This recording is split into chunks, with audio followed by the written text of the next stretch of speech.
All right, everybody. So we got all these idiots. They're talking about The Voice.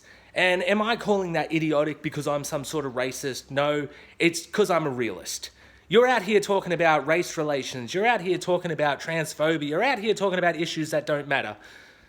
In comparison to the real big issue, the fact that if you have money in this country, do what you like.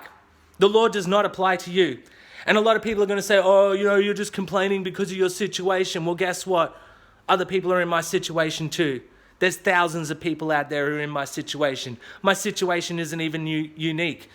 Someone in hospitality not getting paid for their work and then being told by Fair Work after trying to follow their guidelines that I'm going to have to go to court and fork out thousands of dollars that I don't have because, again, I wasn't fucking paid, to then maybe get my pay back. And it is just a maybe. And you're probably thinking to yourself, well, doesn't that just sound like that your boss can pretty much just get away with, not paying you? Yes. Just like all the other bosses who did it. They do it all the time. And then every now and again, there'll be a big story about someone from MasterChef. Look, we caught him. We caught one. We caught one, everyone. So that's it. They all get caught because that one got caught, and that is the only example that we should look at. And we'll just turn a blind eye to everything else because it doesn't affect us. But the reality is, it is affecting you now. This blind eye attitude of it's not my problem, put it in the corner, I'll just believe what the news tells me. Well, guess what? The housing crisis, it's fake. And I'm out there and there's heaps of abandoned apartments and heaps of abandoned units ready to go, ready to have people in them. But why would they leave them empty? Because then you can mark up the prices and all these dickheads can make a massive profit. And why do they get away with it? Why did the government allow it? Why did the government give them 1 million legal loopholes to do this sort of scammery? It's because they benefit from it as well. But here's the best bit. They're all working so hard to benefit themselves, they've fucked the entire country. This country is going to hit a little recession soon, and then eventually it's going to hit a massive recession. It's going to be immense. It's literally going to be like 1940s fucking Poland up in this bitch.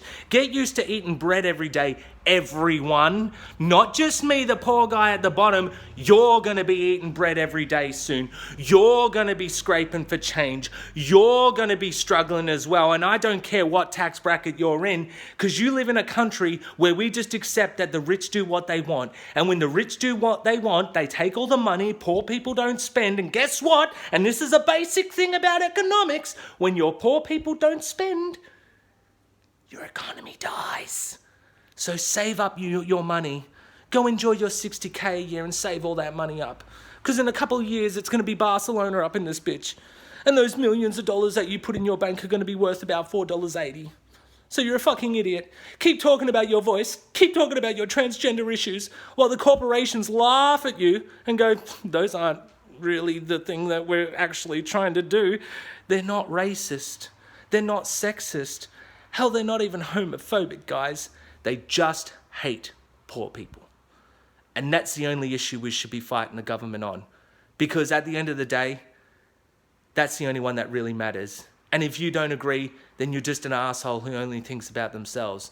Because the reality is, this corporate takeover is going to affect everyone. And the saddest thing is people are so fucking self-important that they don't look beyond their own nose and don't look at the bigger issues. Because it's not affecting me yet, so it's not real. Well, guess what, dickhead? It's fucking real. And it's happening. And it's going to get worse. And more young people are going to give up. And they're going to go out of the workforce and become fucking scummers who sell drugs and shit. Which will affect the economy even more. And more. And it'll get worse. And worse, and nothing will happen because you just have to accept it. And there's every law in the way for them to keep getting away with it, and no one there to fight it. So well done, Australia. It's a shithole.